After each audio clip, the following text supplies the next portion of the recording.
What if your horse's behavior, every spook, tail swish, or sidelong glance, wasn't just a reaction, but a message waiting to be understood? Today, we're bringing you a powerful conversation from a live webinar with Josh Nichol, founder of Relational Horsemanship. Josh has a rare ability to decode the why behind horse behavior, whether it's explosive reactions or subtle struggles like missed lead changes. His approach isn't about quick fixes. It's about trust, balance, and true partnership. If you've ever wanted a deeper, more intuitive connection with your horse, this is for you. Joining Josh is our community director, Kylie, a skilled horsewoman and clinical counselor who helps riders navigate the emotional side of their journey. Because, as we all know, riding isn't just about the horse. It's about us too. Get ready to see your horse's behavior in a whole new way. Hello, everyone, and welcome here. We are live with Josh Nichol for a special virtual clinic on what is your horse's behavior trying to tell you. We have Josh Nichol here with us today. Hi, Josh. How's it going? Oh, I'm doing great. Where are you tuning in from today? Well, in our session at noon, I was at home, and now I have traveled to a location where I'm going to be teaching a clinic. So I'm now in Calgary and looking forward to starting teaching tomorrow morning. Awesome. So cool. How far was that drive for you? Just about 5 hours. Nice. Wow. Yeah. So, the life with horses often often includes a lot of travel, lots of making things happen. Totally. Yeah, we're so thankful to have you, even though you're on a travel day, that you were able to tune in with us today and bring some of the thoughts and insights you have about relational horsemanship. This is a virtual clinic. This first part is going to be primarily focused on just content and kind of understanding a little more of Josh's philosophy. And we're going to have some more information for you as we go about some of the follow-up ways that you can learn more with Josh and where other offerings coming down the pipelines.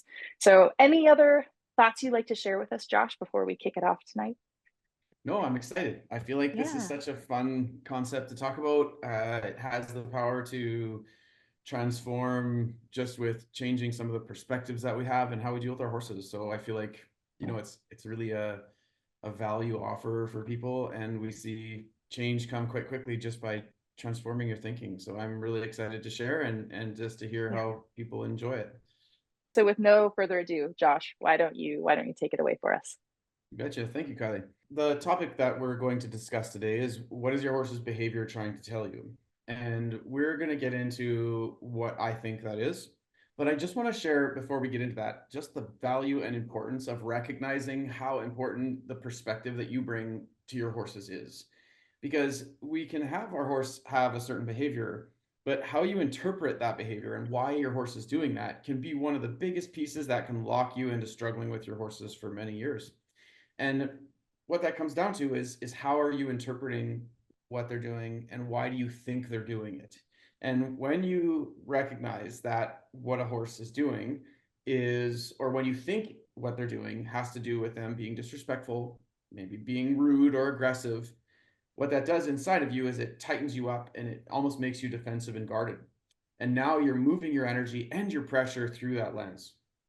But when you start to transform that and you start to recognize maybe the horse is doing it from a different perspective or reason, that's going to change your energy.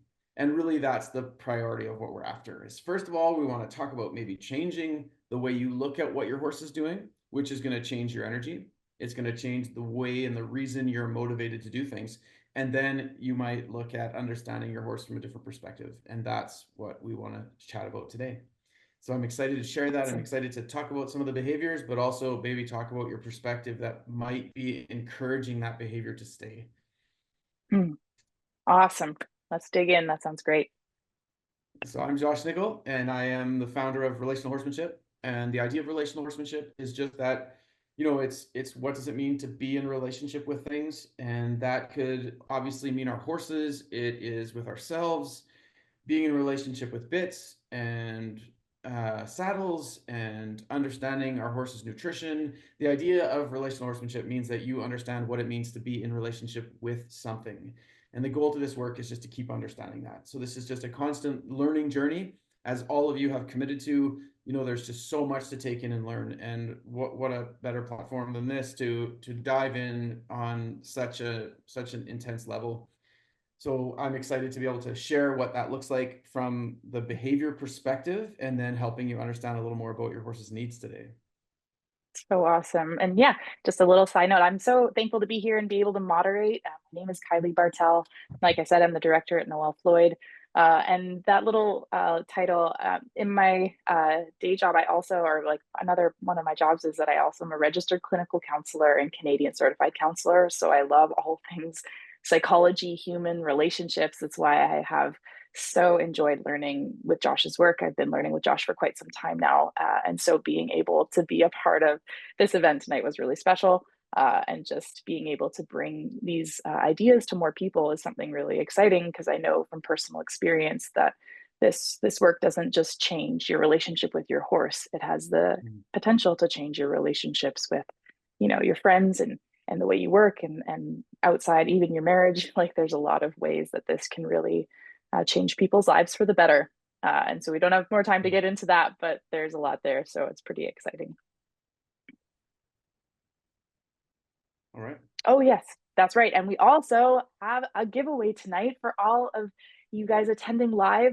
Our friends over at Durwell Equine Naturals sponsored tonight's live event with a $75 gift card. It's an e-gift card that we will be drawing sometime toward the end of this webinar. So stay tuned for that. We will let you know who our winner will be. And we just want to thank Durwell Equine Naturals for sponsoring the event. When we reached out to them, they were like, "We love Josh's work. We're super excited to be a part of this." So that was really cool to hear. Cool. Yeah. That's awesome to hear. Yeah. Okay. I am often asked this question because it's actually a really good one. How does this work that you do, Josh, that seems somewhat philosophical and about the mind of a horse and what's going on inside them, help me in my discipline? And it's just a really great question. And what I do is I help people look and understand how a horse thinks and how they view their world. And my first goal is to help you get in line with that. And where almost every relationship struggles is that one person or being is looking at things from this perspective, and this person or being is looking at it from a different perspective. And there's no alignment. So now you can't actually hear or listen to each other. And I find that's happening with horses and people all the time. We are thinking they're doing it for this reason. We are judging their view. And oftentimes that comes with a little bit of a critically emotional lens, where we are observing that the horse is doing something because they're trying to be bad, they're trying to get away with things. And what that does is it just charges us. And when we can start transforming that and start to understand that there's a lot more going on for a horse, and they're not actually at all intending to do anything wrong or to get away with things, they're just trying to get by. And when we can release that tension from ourselves, but then replace it with understanding what a horse needs and how to meet those needs, it starts to soften an energy inside of you. And that energy allows you to become connectable with a horse. And that is my number one priority. So it doesn't matter what discipline you're in, it doesn't matter what you do with your horses.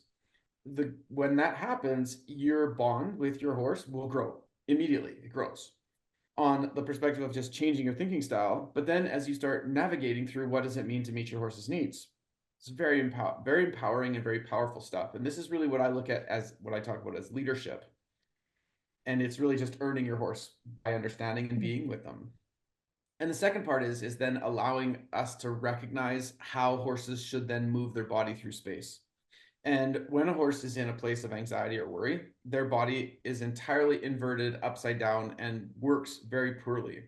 From a soundness perspective, it's very hard on them. And from an athletic perspective, it's also extremely challenging for them to utilize themselves well and engage underneath of us. So that's a big piece. So I try to do my best to help people understand how horses look at life, how we can relate to them in a way where they engage us, and then secondarily, how that impacts proper movement.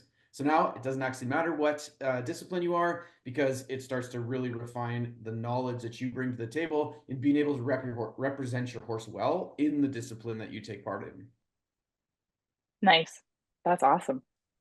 So the goal is to empower riders to turn challenges into connection. And if there is something about relationship that I've learned, it's what we do with challenges. And I talk a lot about navigating pressures with each other.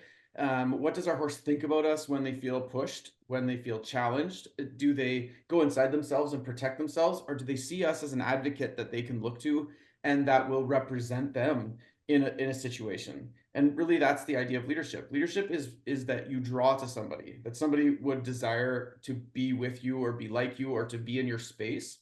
And when we can establish that when our horses feel challenged, it starts to take our horsemanship to an entirely different level. And this to me is really just relationship.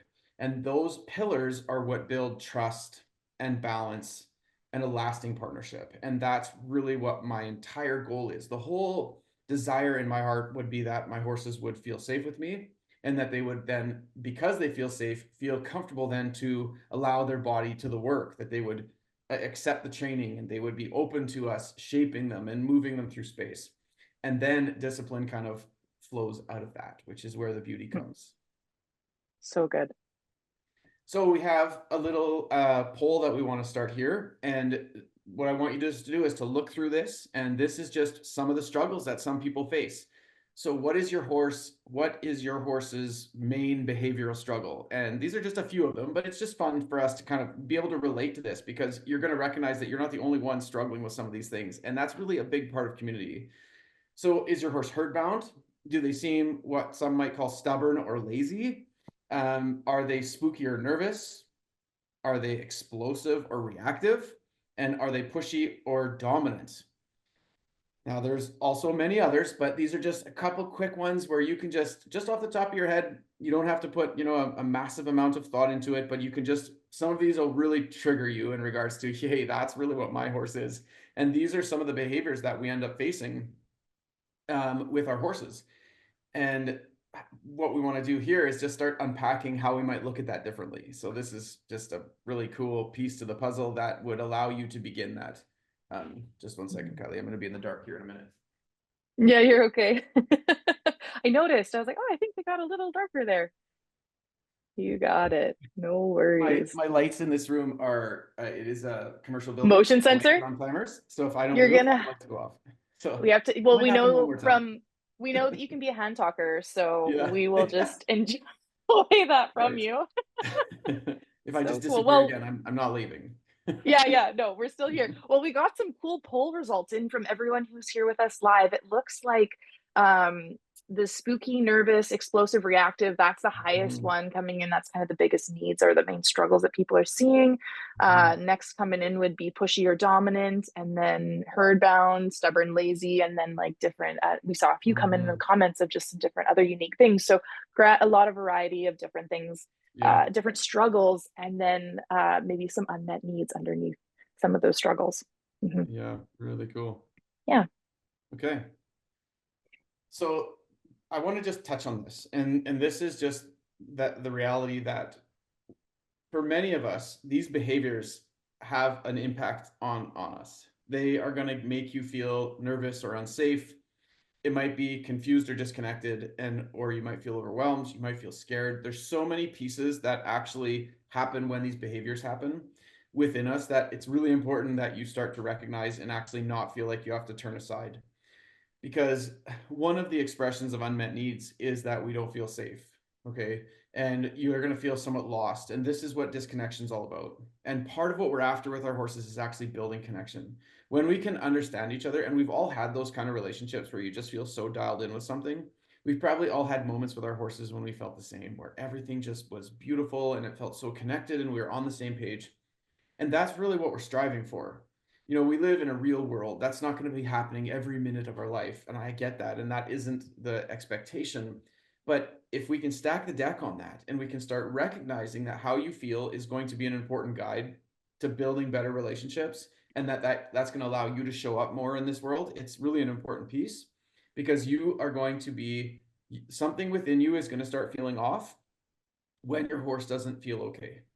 And that's the first step. When that tension develops in you, that's the first step to recognize. Because what happens is that's going to happen before the behavior happens. And a lot of people will say to me, all of a sudden, out of nowhere, my horse just did this thing. But if you look back, there's this kind of storyline where it's like, well, you know what? I actually kind of did feel, I could feel that something was off, and well, that was a little different. And these are all the feelings underneath us. And when we get to a place where we can start listening to those feelings and understanding what our horse's needs are, and you start to address those needs off of your feelings, this is what causes you to become early. And that, when you really start to dial in on your horsemanship, it develops a capacity within you to start reading the room way early. And then what happens is you diffuse problems before they're problems, because the horse felt you sense how they were feeling. And horses will give off a lot of vibes around things before it becomes a behavior. But because so many of us have kind of shrunk ourselves and shrunk back and don't really trust our feel or our intuition, we aren't in that space enough. So I just really want to encourage everybody that we all have feel, we all sense things. Some of us have just disengaged from that, but horses will really reawaken our ability to feel and sense space. The most important part is that you start trusting yourself and you start feeling it. And when you feel stuff, do your best to start sensing it. When you know what your horse's need is, and we're going to go through that. The thing is sense it, feel it, start to tend to the need, and then see what happens with how you feel. When your horse feels safe, you're going to feel okay inside. When things are a little bit off, you're not going to feel okay. And the goal is to be able to listen to that and dial into that more. And this actually increases your ability to feel, which is such a big piece in horsemanship, is being able to trust our feel. A lot of people feel like they don't have feel, but a lot of times we're not ever existing in a space where we can feel. So this is just a little piece to this, is that there's always going to be a change in the energy before there's a behavior. And if you can feel that and then address your horse's need, man, the world starts to really change for you. So I'm just excited to kind of just get you thinking about that. So good. So our horses have unmet needs. When it comes to this approach, relational horsemanship is speaking to a horse's struggle, not as a behavioral issue, but as an unmet needs issue. So and we all know how this feels. If our needs are unmet on any level, there is a negativity within us. There's an anxiety, and there'll be lots of emotions because we're not in the balance that we desire. Now, we have the ability to use our words and we can talk, but horses don't have those abilities to actually vocalize. But they do in their own way, and that's often what behavior is. So when I look at behavior and I see horses reaching out for things like this or having struggles, really what they're trying to do is they're trying to be heard. They're trying to share with us that they don't feel okay, that something's not right, that what they need is not being taken care of. And that will always push our horses to self-preservation. What we have to recognize is our horses have been given no other way to take care of themselves than by being self-preserving. If they're going to change, it's going to be because we have gifted them the knowledge and the capacity to move through our leadership instead of their own. So this is why it's really important not to get upset with our horses, because they're really not ever trying to be bad. They just don't have anything else in their portfolio to draw from, but run first and think second. So what this does is it actually will create a bit more empathy in us to kind of meet our horses where they're at and kind of help them grow.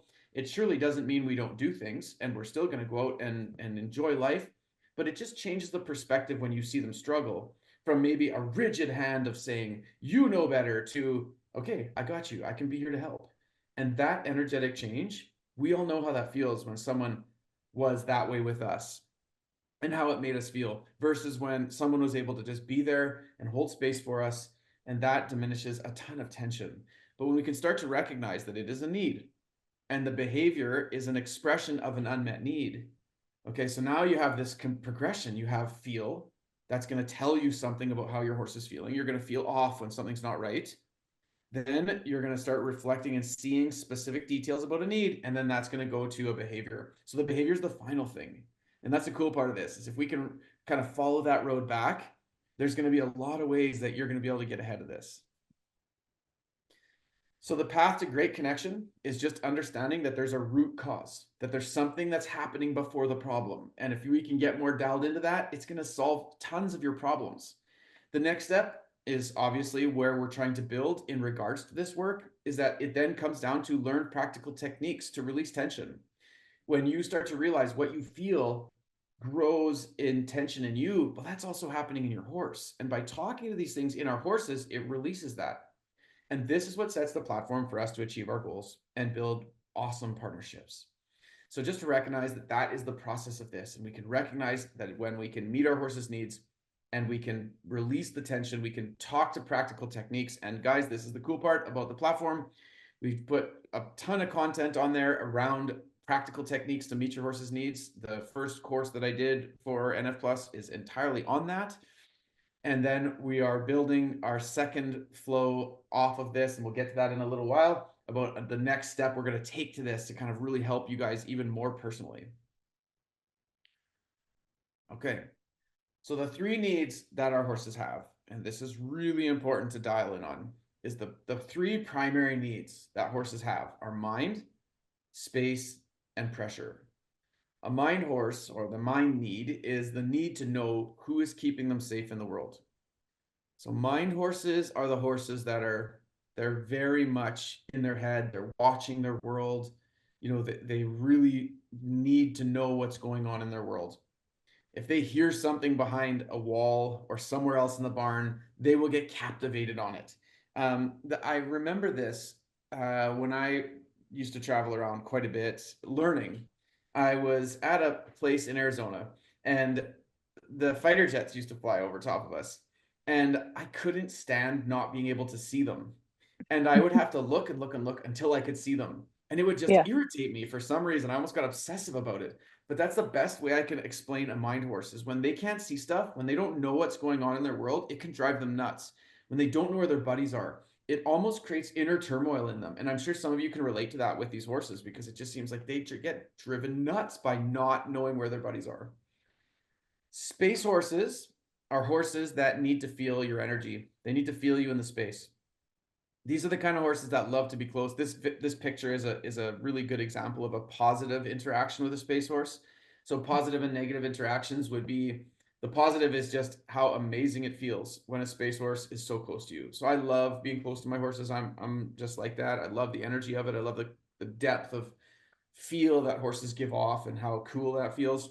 But on the flip side, if a space horse is not feeling regulated, they're going to be reaching for you. And they need to find positive balance with that. And so that's where a lot of the nipping and biting and negative stuff comes, because they're trying to draw you back. Pressure horses are horses that need to know how to control pressure. And these are the ones that end up being spooky, reactive. But the problem is that we have not done enough work to help them understand how to process pressure in a new way. And remember, and I jokingly say this all the time, that the stock model, the horse's stock model, what they came with was run first and think second. Okay, it's not even in their registry, okay, to think first. So if we do not take the time to help them understand how to meet their needs in a way that works well between humans and horses, they will always fall back to these patterns. So if we take their old patterns and then we just try to school them, whenever things get too big, they will always fall back to behaviors. So this is why the meeting of a horse's needs in a relationally mindful way is so critical. So just taking these three needs, we can break down most of the horses. I recognize these are very general and there's lots of little combinations, and every horse is going to be a combination of all three of these, but it's going to happen in different ratios. Some are going to be all mind, some are going to be a mix of all three, but you're going to see different things that are going to stimulate any one of these pieces in a certain moment. When horses are calm, they might feel like just a great space horse because they're just in there with you. But then when they're triggered, it's pressure, or maybe it's mind and they want their buddies. So just to recognize, you have to move through the space with your horses. And the thing I say is you got to read the room. You just need to read the room on what your horse is struggling with and try to move through that instead of, wanting to classify it or categorize it. You just need to listen and feel. It's the very same reverence we want to give to each other, is that you just want to be heard and be felt. And as you can feel your horses and hear them in a moment, you have the ability to help them. Okay. So when lasting relationships with horses, to develop lasting relationships, we must meet their needs. Unmet needs are the root cause to almost every behavior that we would see inside of training. The struggles that horses would have outside of training would be soreness, physical ailments, limitations, nutrition, feet, teeth. These are things that we're not necessarily speaking to, but that are easily controllable. So whenever you see a horse struggling with a behavior, I try to knock those things off the list first. And a lot of times the horses that I get is that there's a lot of people that will come to me with soundness issues. Their horses are unsound, but it's because they're holding so much tension in their body and they're holding the tension irregularly. So a vet will tell you your horse is fine, and you're looking your vet square in the eyes and you say, this horse is not fine. They are not sound. But what the vet's looking at is their actual mechanisms. And what we're looking at is how the horse stores how they feel in their muscles. And we can all compare to this too. Not every one of you is going to hold tension in the same part of your body. Some of you might hold it in your jaw. Some of you might hold it in your left hip, which is going to change your cadence and your rhythm. Okay, and this is the thing, is if you can start to remove or change the way you process the world, you won't need a massage quite as often. And not to say massages are not awesome. I would love to have one right now. But the root cause, if it's based on stress, is that we have to handle our stress different, and then our bodies become a benefit to that. So it's just to recognize that that's a big piece to this puzzle. And understanding your horse's need is one of the primary reasons our horses hold tension. And obviously then what leads to behavior. Big time. All right. So Awesome. Kylie, you Yeah. want to describe this? Yeah. I figure like just to change up the voices a little bit, give Josh's voice a small rest, and I'll kind of do a summary piece here because Josh has done a beautiful job of kind of giving us the overview. And we'll kind of get into some more examples as well. So when it comes to mind horses, the personality of a mind horse is that they tend to be the alert watchdog type of horse in the herd. They're tuned into every change in their environment. They really need to know who's taking care of the world, whether that's you, them, or their herd mates. In order to meet their needs, you need to know that the anxiety comes from the fact that their mind is somewhere that their body is not. So you want to be able to address their thoughts first, which is different than a lot of other styles of horsemanship potentially, but just this idea that you want to address their thoughts first, and bring their mind back to the present moment, because when you can direct their thoughts, their feet will follow their thought. It's more of like a going to the mind first to direct the body as opposed to moving the body to get to the mind, more of a top-down approach. And then the strengths piece being that mind horses excel at things like liberty work and gathering cows, because they'll spot that cow out in the horizon in the trees before you ever do, just because that's the personality that they bring, or that to the table. They use their sharp instincts to notice subtle changes and hidden details. So what are some other pieces you'd add to that, Josh? Yeah, it's really important to recognize that the piece of a mind horse will never be if their mind and their body are not in the same space. So the farther you separate the body and the mind of a mind horse, the more anxiety they will have. A lot of behaviors like pawing, hollering, spinning circles on a trail, a lot of these things are developed out of a horse's brain that is not in their body. And so then in these scenarios, the primary goal is to bring the horse's brain back to their body. So as Kylie mentioned, my focus is not to work the body at all in this moment, but is to ask questions that bring the brain back. And the horses need to see that when their mind came back, you released. So the key is to get in tune with when the horse brought their thought back. And pretty soon what happens is you have the capacity to direct their thought. Now, if something is scary enough with a mind horse, it's really important that they start to learn that you can see what they see. Now, some horses really struggle with humans because they almost look at us like the victim in a scary movie. So if you when you're watching a movie and this character is walking down a lonely street and you're like, oh my goodness, don't go there. And then they see a dark alley and they walk down it. Like, oh, please don't do this. And then there's a house and they walk up to this house and there they go, right in the front door. And the whole time you're just cringing for them. But they keep doing this. And I feel like a lot of times that's how mind horses look at us. It's like, we don't see anything. They're alert to everything. They see every falling branch and shadow. And we're just aimlessly walking along like a victim. So I think it actually becomes pretty important for us to recognize when our horse sees something that's intent to them, it's actually really important for them to see that we see it. And then also for them to recognize how we feel when they see it. Now, I'm not telling you to stop over every twig that falls and let your horse's anxiety lead you all the time. But it is really important for us to acknowledge that there's certain things that are big to them. And no different than anybody that you would be with is if they saw it and you saw it and they had a calm presence about it, that would give you a lot of security. Yeah. So I want to try to enter that into this environment with my mind horses, is just allow them to look at it, and I see it. And what'll happen is you look for their ear or their eye to come back to you, and they're going to start almost looking that, oh, you see it, and then they're going to focus on how you feel. And then as soon as I feel them come down, I move on.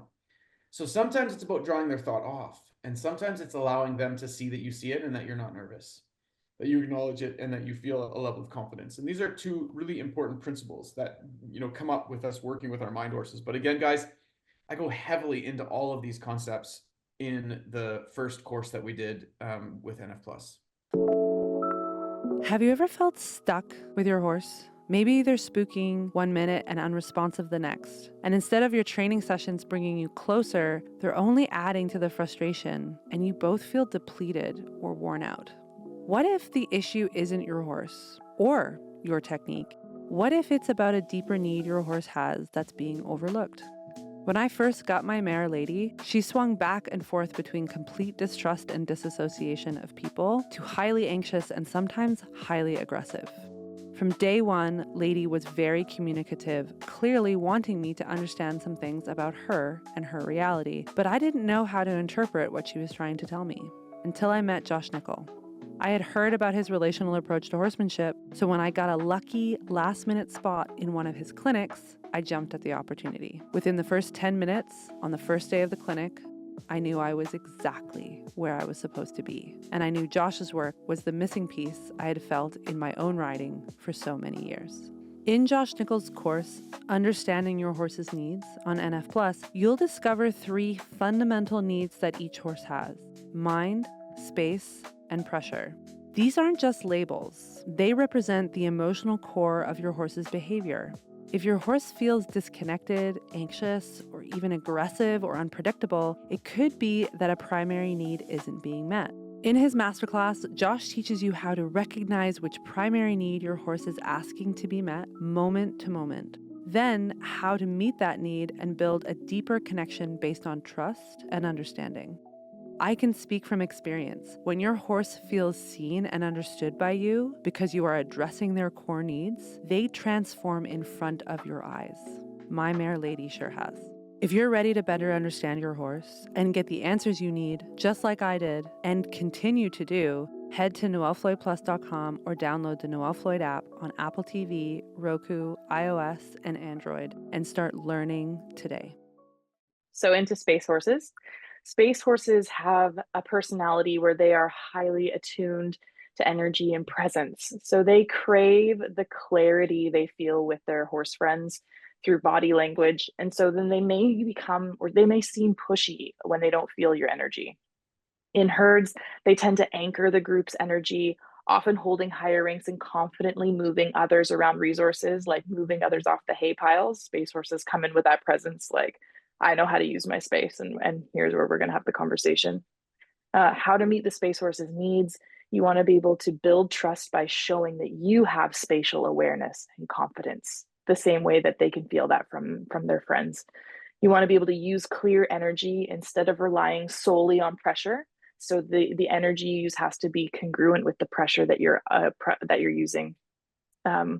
Otherwise, that can be really frustrating. And you want to avoid repetitive exercises. Sometimes Josh will say you don't want your quarter to run out on, like, those toy horses at the grocery store that they used to have. I don't think they really exist anymore, but I remember back in the day where you only have so much time to use up where they're engaged and they're energetic.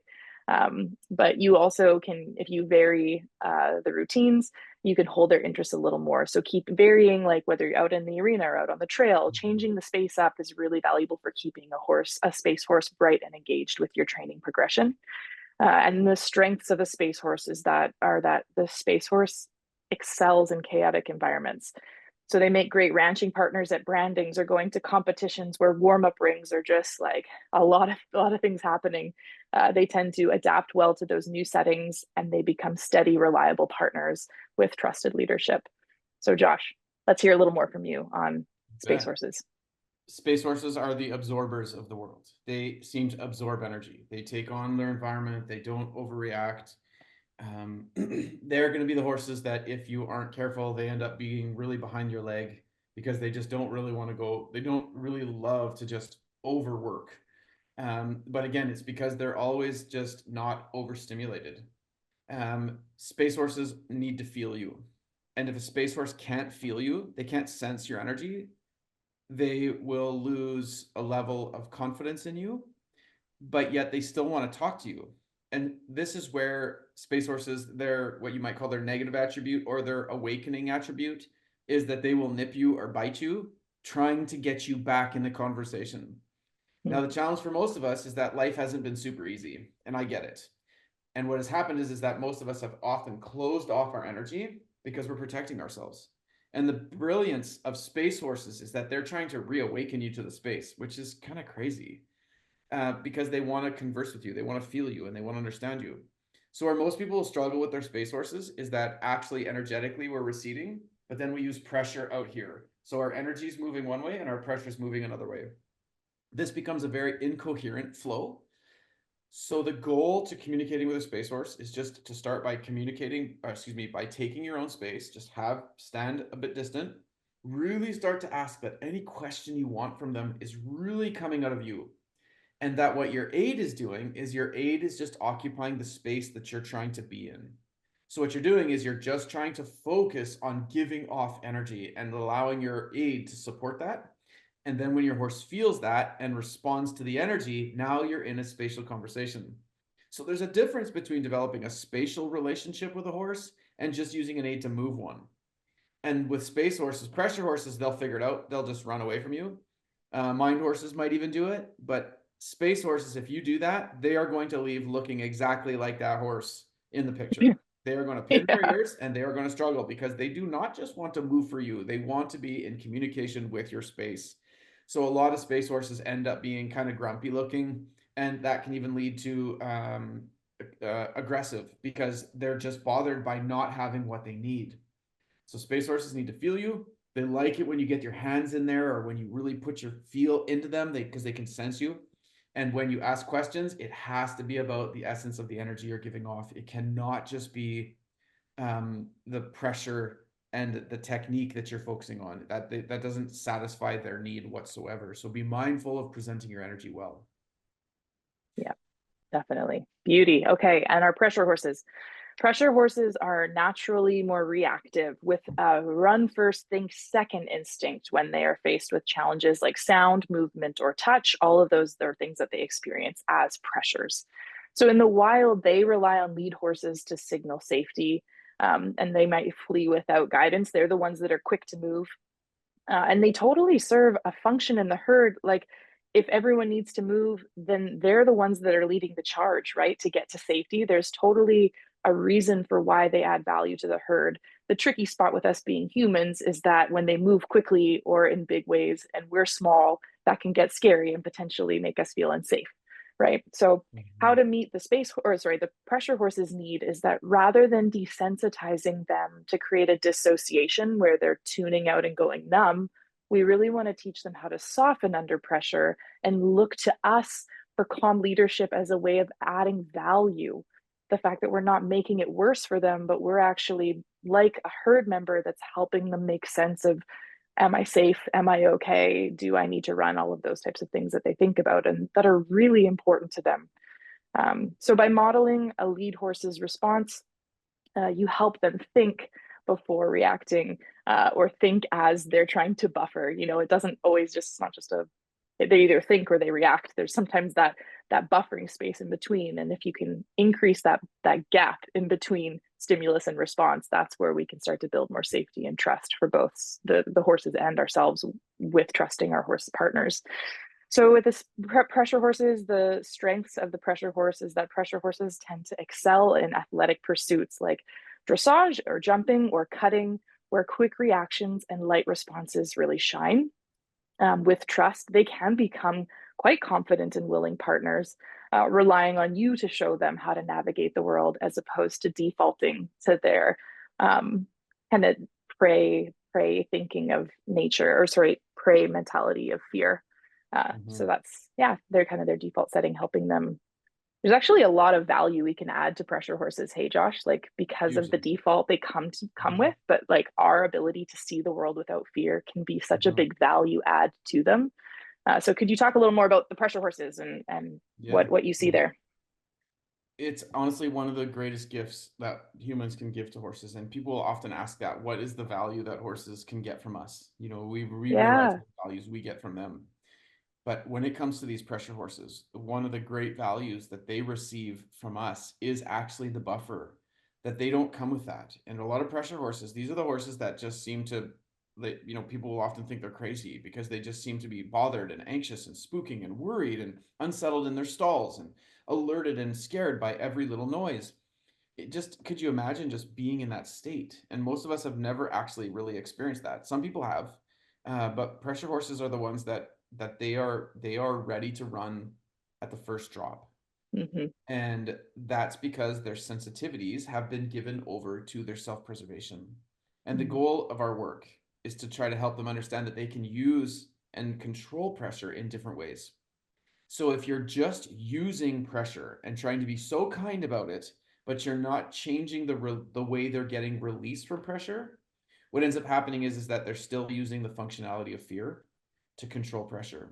So two very simple concepts that I will use to just get started with this is that I will actually apply little pressures, and I want my horses to understand they can control pressure by connecting with me.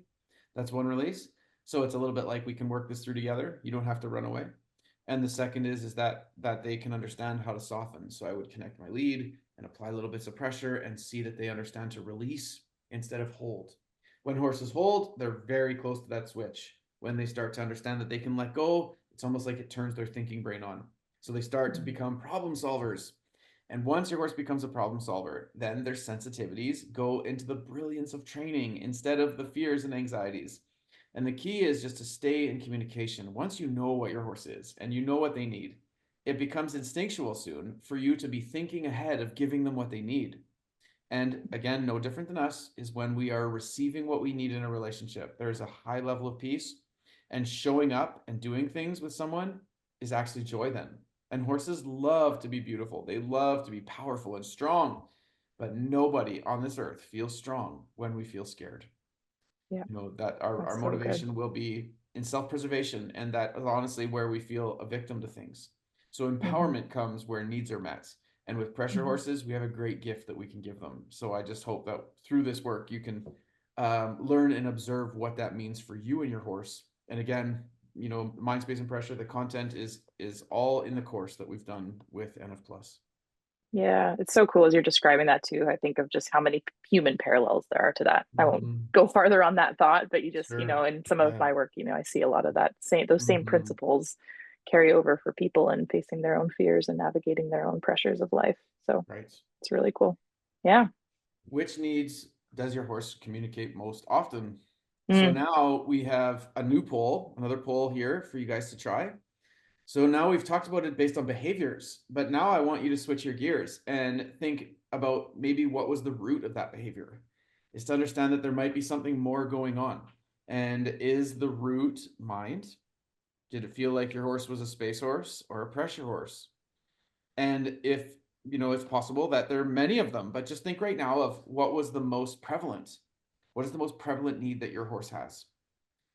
And again, I love this because slowly what happens is we stop focusing on how the behavior made us feel and that we're bothered or upset with our horses, and we can start dialing in very quickly on what the need was.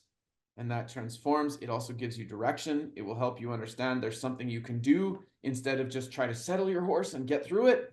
You can actually have a really good, healthy conversation. And to me, that's just so important. So now we have a bunch of space horses. Okay, cool. Yeah. And Cool. then some pressure horses and then some mind horses. Mm-hmm. Great, great. That's Yeah. awesome, guys. Really good. Yeah. Really Really cool. cool. Yeah. Okay. Beauty. Awesome. Well, we are going to get to our Q&A pretty quickly, but we also want to give you guys a little bit more information about a few things coming up down the pipelines on NF Plus. One of the things is that all of the things that Josh has talked about here tonight, oh, well, he has to go and do a little jumping jack, is that we do have master classes with Josh on NF Plus that go more into depth on mind, space, and pressure, meeting your horse's needs and giving examples of him with his current horses. So it was filmed this year. It's some really cool footage and things and masterclasses that were filmed very recently. And then we also have, it's exciting, in these next 2 weeks, we will be sometime very soon, we're dropping a new series on NF Plus where Josh actually taught a clinic in Squamish with 4 people and their horses that he had never touched before. So that's sometimes where people give the feedback like, oh, it looks great when Josh does it with his horses. They kind of know the drill. It wouldn't look like that with my horse. But it was so special to be able to see Josh work with these horses that haven't been handled by him yet. And I think that trailer is already available. If you go onto NF Plus, even if you're not a member yet, you can go and catch the trailer so you can get a little taste of what's coming. I don't know, do you want to speak at all more to that, Josh, or is that kind of encompassing No, it? I just think it's so important. What Yeah. we're trying to do is we're trying to create a well-rounded understanding for you guys to get the teaching from me, get the practical information, but then also Yeah. for you to see it in real time and then to watch me work with people, go through a clinic so that we're talking about the development and the process, and you can see I'm handling it with horses that aren't mine. This is, I think the balance is just so important, and that's really what we're trying to hit here is to create an opportunity for you to get a full perspective and hopefully, give you the skills to solve these issues on your own. That would be that would be the best. Absolutely. And so tonight was kind of our part 1 of this virtual clinic series. So we've got part 1 was tonight, and then part 2 is going to be next week on December 16th. We're actually going to have you guys, you can follow the links that Steph is sharing, and we're going to get you to send in some videos, and we're going to get Josh to select some videos to review with practical examples. And tonight was open for anyone who wanted to join for free. Next week, that is for NF Plus members only. But if you don't have a membership yet, you can sign up for a 7-day free trial and hop on and join us as part of your 7-day free trial next week. And then you'll also probably be able to catch that new release of the new clinic coming out and get a chance to just learn in more depth and with more specific applications to how Josh works with things. So we're really excited to offer that. So thankful that Josh is up for partnering with us in that way and helping teach people online as well. And then if I think we've got one more special offer for folks if we go to the next one. Yeah. So right now we do have a special holiday sale on as well. So 30% off anyone who signs up for a new annual membership. You can use the code holiday30 at checkout. And then you get an annual membership for 30% off. So it's definitely a great value. And I always think of it a little bit like, even though I know sometimes things are expensive and it's the holiday season, that an annual membership is often quite a bit cheaper than what we would pay if we go to clinics. And then you get a full year of clinics and support and access to instructors. It's a great way to supplement the learning you're doing in person with whoever you're working with. So that's just a special note that we want to make sure everyone knows about right now going on. And yes, we do have a prize draw to do. So I'm not sure. I think I saw a note. Oh, yes, here we go. From Stephanie behind the scenes, did a draw with all of our live attendees. And our winner tonight is Abigail Fisher. So congratulations, Abigail. You have won a $75 e-gift card to Durwell Equine Naturals. Got different treats and supplements and a lot of great stuff for horses. So Steph will be in touch with you if you can get her your email and contact information. You are our winner tonight. Thanks so much for joining us live. And thanks again to Durwell Equine Naturals for sponsoring tonight. And on to our Q&A portion. Awesome. Okay, we've had a few questions coming on in. Please feel free to share more questions. Those of you who are live with us. We have this question to kick us off from Alicia. She says, we've been working on your suggestions, Josh, working on one horse when tying him where he can see the mare and working with her. I was watching the course and I'm starting to think she, being a space horse, is actually the trigger.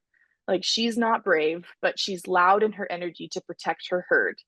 Can we continue keeping them where they should we continue keeping them where they can see each other, or do you have any other thoughts about how they can work in that situation? Yeah.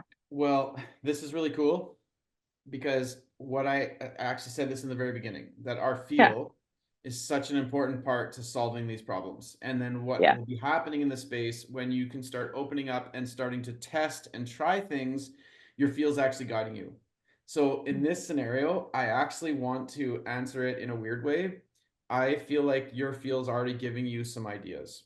When you start prioritizing the horse's needs and you start trying to reach into the space to feel your horses, you're going to start coming up with ideas yourself. When you look at the horse like they're trying to be bad, they're being disrespectful, it's pretty much like you shut off and you're not listening. But it almost senses to me that you're actually getting some ideas around maybe changing how you've been doing it. And I really think this is so important because really that's how a pro does it. A pro is going to just keep navigating, keep changing. Yes, they've got lots in their mind, but they're just going to keep adjusting. And there is a deep sense of conviction to follow their feel. So it sounds to me like you feel like you should make a change. It seems like you're kind of on the right track, but I just want to encourage you to experiment with that and then adjust appropriately. Knowing what your horse's needs are is number one. Being able to trust your feel and navigate the changing moments is actually such a pro skill that most people lack because we don't actually have a lot of confidence in our own feel. So then we're just kind of throwing techniques and exercises out willy-nilly, and that doesn't actually really find the depth of the answer. So I think you're actually on the right track. And I would just encourage you to follow through with the changes you're thinking. Listen, adjust, and keep moving forward. Yeah, I love that. That's so cool. Um, yeah, I could think I have thoughts about that too, but I will keep going because there's a lot of questions pouring in. And I love that one of the things I've so enjoyed when I've been able to be a student of yours, Josh, is your encouragement for us to for us to try things and to notice what our horses tell us and feedback. That dialogue is so huge.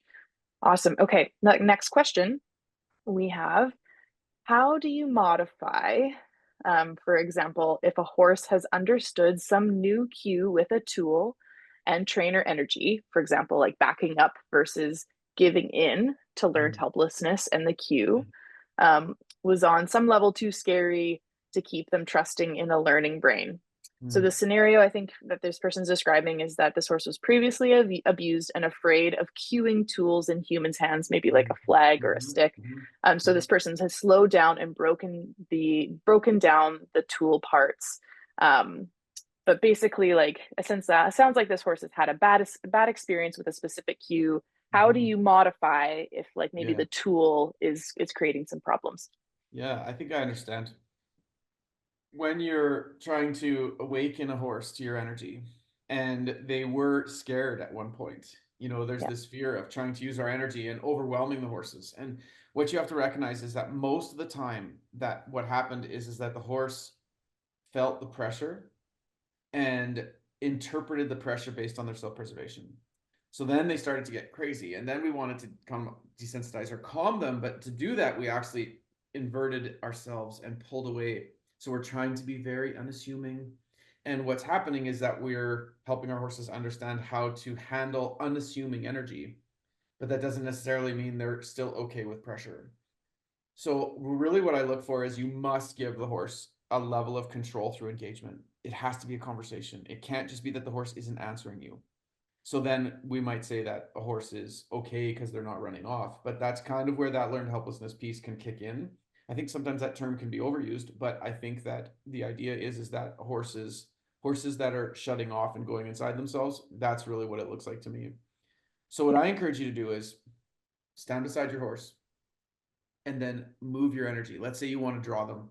Step and draw, apply a little pressure until they look at you and stop. So you're actually doing a movement with your energy that's not right at them. That might be intimidating.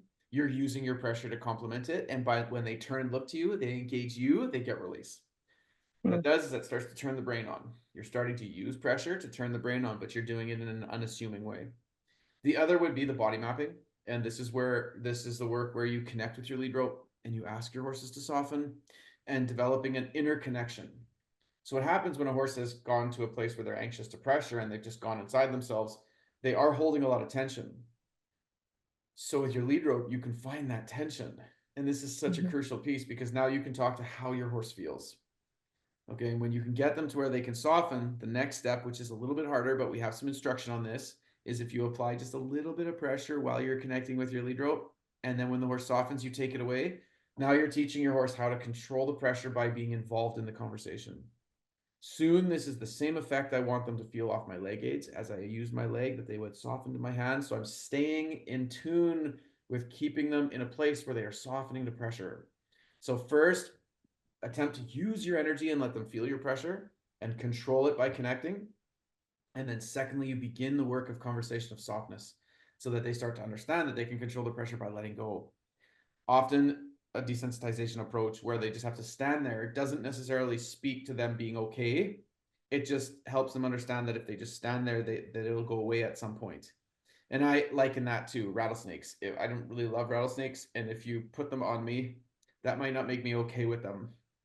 Okay, and so then the idea is that the pressure applied doesn't necessarily cause us to make it to feel like our horses are okay, but you have Right. to have some relationship with it. If I knew if I turned and looked that the snake would move back, or I Mm-hmm. could do something that gave me relationship with the snake, now I could feel maybe safe enough to even touch one. But Sure. it's the fear that it's going to come and get me, and we haven't sorted that out. So then, even though it's close to me, it doesn't make me okay with it because I'm still waiting for the chips to drop, the penny to Yeah. drop, and then it's going to bite me. So the Yes. goal is you must give your horse control in a relational way, and they must feel you. Love that. That's great. Yeah. Good stuff. Mhm. Okay. We had another question pop up that I thought was interesting, and then someone else echoed and said they'd like to hear the answer to it. So we're going to go with this one. I think this question was from Misty.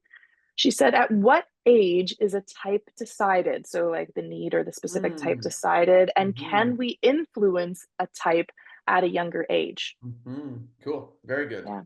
Hmm. Yes. Each horse, just like humans, are going to have a natural kind of character traits. You're going to have a Yep. natural lead. We see this in some of these foals, these little foals that just don't even care where their mom is. They just take off to the other side of the field and they're into trouble and they're pushing through fences and their mom leaves and they didn't even know. And then you have other foals where it's like, if these foals don't get weaned right, they are, I see a lot of mind horses that actually have become trauma mined off of poor weaning, because Oh. mind babies have to be weaned right. It Mhm. is so crucial for them, because a lot of these horses that I see that are, troubled mind horses in clinics or in situations, they don't even know who the horse was, but they saw it leave and Mhm. they're hollering and screaming because it just Yeah. triggers them back to these stages. So when they're babies, it's actually really important to just get a little bit of a sense, because for me it changes how they're weaned, it changes how they're handled, it changes how long I let them stay with their mom, and then I'm going to nurture that relationship and let it change very gradually and naturally. Mhm. um so then there's natural characters that you're going to see as babies, and then there's trauma needs, and these trauma needs are often because of experiences. Yeah. They've had a bad experience with a person, another animal. Horses can be traumatized by interactions in the herd.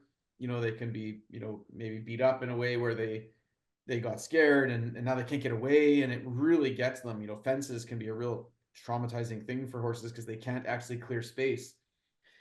So then what you have to be observant of is the difference between character needs and trauma needs. A character need is just going to be a need that they kind of carry when they're happy and on their own. But a trauma need is going to be stimulated by triggers, and it won't always settle in exactly as their character need. And it's Yeah. really important for us to kind of be ready to speak to both. But Right. absolutely, you're going to start seeing it right out of the gate. And the most, Right. the space horses are obviously the ones that are, the easiest to observe, because, and then the mind horses, they're ones that if their mom moves, whoop, they're right there. Pressure Hmm. horses, pressure babies, they're jumpy and nervous and they don't want anyone to touch them. You see it right away. Yeah. Oh man, I've never thought of it that way before. But yeah, some of those like the mind horses that struggle a little harder, the trauma that they've experienced and how that's shaped them. That actually makes me Mm-hmm. think a little bit about that clinic that you taught in Squamish and some of the Mm-hmm. examples that people will be able to watch on NF Plus Yeah. when that goes live very soon. I think there's at least two examples of horses that had like significant previous trauma Yep. presenting as like space and pressure Mm-hmm. issues, but they were like Mm-hmm. trauma reactions in those categories, and some like pretty profound changes that you did with them within in the span of 3 days. Honestly, I couldn't have picked a better better space with better horses to Yeah, record a clinic, because it's so totally. demonstrative of such obvious, you just have to watch the trailer to see how exaggerated the triggers were, where there Yeah, was very little stimulation, yeah, but then to see yeah, how we walk through that is just going to hopefully give people, great insight on yeah, solving yeah. their issues for themselves. So, so good. Okay, we're almost out of time for tonight, but I'm going to definitely sneak in at least one more if you'll let Okay. me. Yeah. Awesome. We've got a question from Jill. She said, "Can you speak about how horses can have all three needs? My horse is mostly space, busy but lazy. However, as I learn more about meeting his needs, I'm noticing he can have pressure and mind horse attributes too. Yeah. So so the source very sensitive to my energy and on alert at all times. Can Mm-hmm. spook and bolt at times, especially when he's feeling good. Mm-hmm. Interestingly enough. So, Mm-hmm.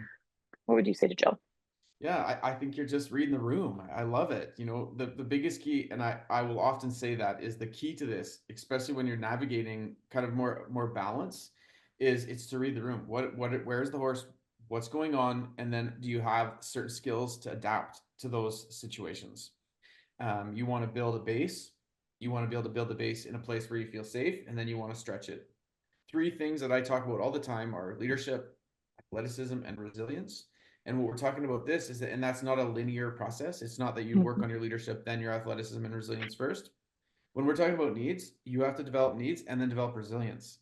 Because if you are unable to be okay, or let's say it different, if you're okay here, but then you're not okay here, and you're not building resilience to take those needs, what ends up happening is that it actually causes you to feel very restricted.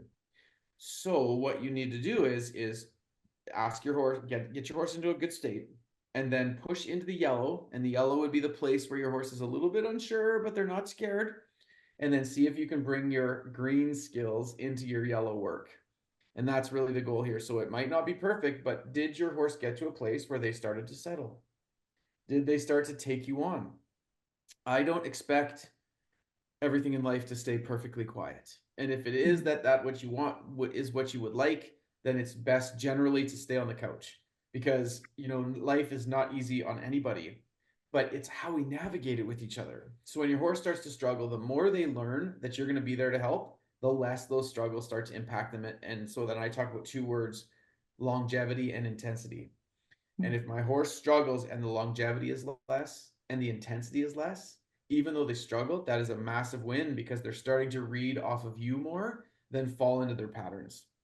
So Yeah, just read the room, adjust where your horse needs it, see when it's mind, see when it's space. And what happens is when your horse starts to see that you can change with them, you gain so much street credit, because the mhm, horse starts to feel like you feel them. It's like you get them, you're there with them, you understand, they're not on their own.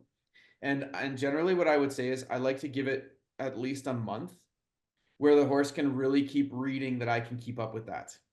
yeah, And then there's this change that happens. All of a sudden there's this change that happens. This mare that you're looking at right here, I got her in the spring, and like buck, bolt, rear, lose her mind. And mm, it took her a certain period of time, and then by the end of the summer, it was the first couple months where she was really intense in her struggles. But once she started to really understand that I wasn't going to fight with her, I wasn't going that direction, but I was still, asking her questions, and we were still having hard conversations. But all of a sudden there's this change that starts to settle in. It's like they start to really believe that you're not gonna um, go where they expect that you're gonna go. So, yeah. anyways, that would be my advice on that. That's awesome. Man, so good. Um, yeah, just saw a comment pop in here. Since seeing your interview with Noelle, I think that means on the podcast, Tammy simply begun to listen, and then she feels Mm, what her horse seems to need. I give her time to process and hold a space of it's okay, we're safe. yeah. And it's been amazing how quickly she brings her head down and relaxes and trusts me. It's crazy, hey? And Wow. that's the power of interpretation right there. Because all you're Mm, doing is being different in your energy because of a mindset shift. Like, you want to talk about magic. What did you actually do? All you did was change your mindset, which changes your energy, which makes you, somebody that the horse feels safe around. Like, that's magic. So good Right. for you for, when your horse actually changes in your presence, that means the transformation is happening within yourself. Mm-hmm. It doesn't mean that it should happen every single time. It's not like that. But when Mm-hmm. you can feel that and see it, it's because you truly embodied the transition. You embodied it. And then your horse Yeah. starts to feel a change. Now think of that happening over time. Yeah. Where more and more your horse starts to anticipate that. It's not different with us. And we all know that. When you hang around someone who is going to blow up, is going to get mad if you share anything or you got out of line, you don't feel comfortable or safe at all. And we all know those people where it doesn't matter what we say. It doesn't matter if we're broken or we're happy or we're sad. They just hold space. Okay. And that's honestly how I want my horses to feel. Now, again, my horses work for a living. Like they work, they compete, they work, but it's not about what you do when you have developed a relationship of understanding needs and meeting needs, because that's actually the birthplace of true athleticism, because now there's not tension because of unmet needs in the body, so the body can truly be trained. And Yeah. that's other steps in the work, but that sets the tone for all of it. Yeah, man. There's so many things in what you say where I'm like, oh, we could go on more with that and that and that. But for now, I will wrap it up here because you've generously stayed a little longer than we already planned on, and we have heard so many great insights from you, Josh. Thank you so much for your time, your heart to help us, just to help everyone. That's so evident to feel even through a screen, which is really special to be around. So. You're so welcome. Yeah. Glad I could be here, and I'm glad that people are finding value in the work. Yeah, big time.